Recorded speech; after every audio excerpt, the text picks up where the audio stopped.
Well, another one of Ryan Hall's storm chasers just showed up. There's someone from Fox News over here. I wonder if this is Brandon Kopic. I wonder if it's the same guy that I was with the gas station a few months ago with Ian. In strongest activity. Squalls will move very quickly to the west and southwest through this evening. As the core of heavy rainfall presses closer to the Treasure Coast, flooding potential will increase, leading to a quick rise of water in streams, creeks, and ditches. Water may approach or enter low-lying structures overnight. Highest observed sustained winds so far have been 25 to 30 miles per hour at the coast, with gusts as high as 60 miles per hour and inland sustained winds of 15 to 20 miles, 6 miles per hour, gusting to 38, pressure 29.57 inches and falling. Elsewhere, Stewart, it was located near latitude 27.2 north, longitude 79.9 west. Nicole is moving toward the west-northwest near 14 miles per hour. A turn toward the northwest is expected later today, followed by a turn toward the north and north-northeast on Friday. On the forecast track, the center of Nicole will move onshore the east coast of Florida within the hurricane warning area within the next couple of hours. Nicole's center is then expected to move across central and northern Florida into southern Georgia today and tonight, and into the Carolinas on Friday. Maximum sustained winds are near 75 miles per hour with higher gusts. Little change in strength is expected until Nicole makes landfall along the Florida east coast. Nicole is expected to weaken while moving across Florida and the southeastern United States today through Friday, and it is likely to become a post-tropical cyclone by Friday afternoon. Hurricane force winds extend.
Dead calm in the eye.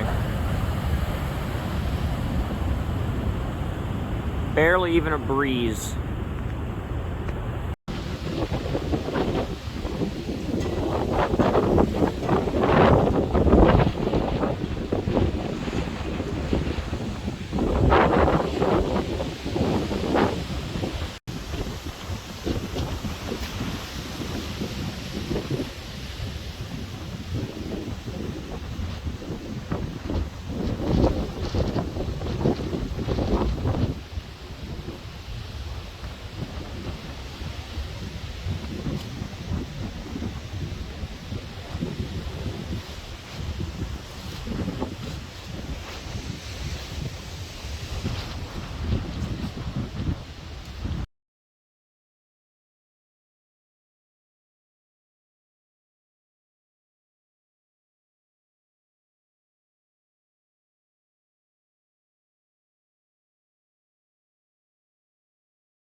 We literally just got everything finally cleaned up from Ian. And we're right back to square one almost.